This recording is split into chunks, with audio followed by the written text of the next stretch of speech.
ரொம்ப ப்ராசஸ்லாம் இல்லாமல் ஈஸியாக ஒரு சாம்பார் ரெசிபி பார்க்கலாமா?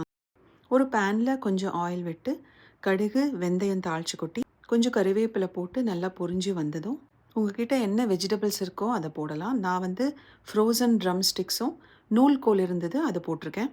சாட்டே பண்ணிவிட்டு 2லேருந்து 2.5 டம்ளர் அளவுக்கு புளி தண்ணி விட்டு நல்லா கொதிக்கட்டும். இதில் கொஞ்சம் மஞ்சப்பொடி, உப்பு, பெருங்காயம், கட்டி பெருங்காயம் இருந்தால் அது இன்னும் பெஸ்ட்டாக இருக்கும். அப்புறம் சாம்பார் பவுடர் ஒரு 1லேருந்து 2 டீஸ்பூன் உங்கள் ஸ்பைஸ் லெவலுக்கு ஏற்ற மாதிரி போட்டு நல்லா மிக்ஸ் பண்ணுங்கள். நல்லா 2 to 3 மினிட்ஸ் கொதித்து நல்லா அந்த வெஜிடபிள்ஸ் எல்லாம் வேகட்டும். இந்த ரெசிபிக்கு ஒரு 1/2 கப்பு துவரம்பருப்பு குக் பண்ணி ரெடியாக எடுத்து வச்சுக்கோங்க. வெஜிடபிள்ஸ் நல்லா வெந்ததுக்கப்புறம் இந்த குக் பண்ணி வச்சுருக்கிற துவரம்பருப்பு போட்டு நல்லா மிக்ஸ் பண்ணுங்கள். சாம்பார் கொஞ்சம் கெட்டியாக இருக்கிற மாதிரி இருந்ததுன்னா இன்னும் கொஞ்சோண்டு தண்ணி விட்டு அதை வந்து டைல்யூட் பண்ணிக்கலாம். எல்லாமே சேர்ந்து நல்லா 2-3 கொதி வரட்டும். அவ்வளோதாங்க, ஈஸியான ஒரு சாம்பார் ரெசிபி தயாராகிடுது.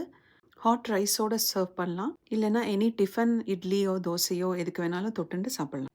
இந்த ரெசிபி ஒரு 15 to 20 மினிட்ஸ்க்குள்ளே ரெடி ஆகிடும். ஃப்ரெஷ்ஷாக பண்ண உங்களுக்கு டைம் இல்லைன்னா முதல் நாளே நீங்கள் துவரம்பருப்பை வேக வச்சு எடுத்து வச்சுக்கலாம். அதே மாதிரி புளி தண்ணியும் கரைச்சி வச்சுருந்தீங்கன்னா இந்த சாம்பாரை நிமிஷமாக பண்ணிடலாம். ட்ரை பண்ணி பார்த்துட்டு கமெண்ட்ஸில் எப்படி இருந்ததுன்னு சொல்லுங்கள்.